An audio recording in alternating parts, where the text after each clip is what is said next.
Partograph के अंदर active और लेटेंट फेज के बारे में पूछा जाता है और सर्वाइकल डायलेटेशन से रिलेटेड क्वेश्चंस आते हैं, ठीक है। देन पीपीएच, पोस्टपार्टम हैमरेज, माल प्रेजेंटेशन, जिसके अंदर मोस्टली इमेज बेस्ड क्वेश्चंस पूछे जाते हैं। कॉर्ड प्रोलैप्स, इसका मैनेजमेंट से रिलेटेड बहुत क्वेश्चंस आते हैं। इंस्ट्रूमेंटल डिलीवरी, जिसके अंदर फोर्सअप और वेंटोस डिलीवरी आती है, स्पेशली इसके अंदर वेंटोस का जो हम प्रेशर अप्लाई करते हैं वो क्वेश्चंस पूछे जाते हैं।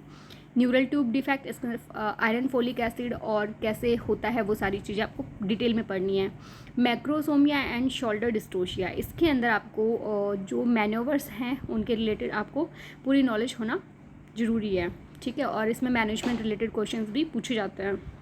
हार्मोन रिलेटेड क्वेश्चंस आते हैं मीनोपॉज के अंदर, कि मीनोपॉज के अंदर कौन कौन से हार्मोन्स होते हैं जो कि घटते या बढ़ते हैं, जैसे कि एस्ट्रोजन जो 4 फेजेस में होता है उसके बारे में क्वेश्चंस आते हैं। फिर नेक्स्ट है एंडोमेट्रियोसिस एंड एडेनोमायोसिस, ये टर्म्स रिलेटेड इसके अंदर क्वेश्चंस पूछे जाते हैं। मोस्टली एडेनोमाइसिस और एंडोमेट्रियोसिस की टर्म्स पूछी जाती हैं। जेनेटो यूरिनरी फिस्टुला, इसके अंदर इमेज बेस्ड क्वेश्चंस आ सकते हैं, मैनेजमेंट रिलेटेड आ सकते हैं और कॉम्प्लिकेशन रिलेटेड क्वेश्चंस पूछे जा सकते हैं। देन बात करते हैं पेल्विक इन्फेक्शन एंड वेजिनाइटिस, ये बहुत इंपॉर्टेंट टॉपिक है। उसके बाद है कॉन्ट्रासेप्टिव मेथड, ये पूरा ही बहुत इंपॉर्टेंट है। इसी के साथ में एमटीपी बहुत इंपॉर्टेंट है।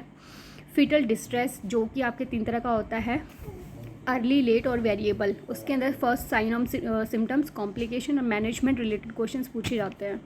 सिंड्रोम इन गायनिकोलॉजी, इसके अंदर जितने भी सिंड्रोम्स हैं like Kallmann syndrome, Turner syndrome, Mullerian agenesis, Asherman syndrome, polycystic ovarian syndrome और सिहान सिंड्रोम, ये सारे आपको टर्म्स पूछी जा सकती है, ठीक है। Okay, thank you.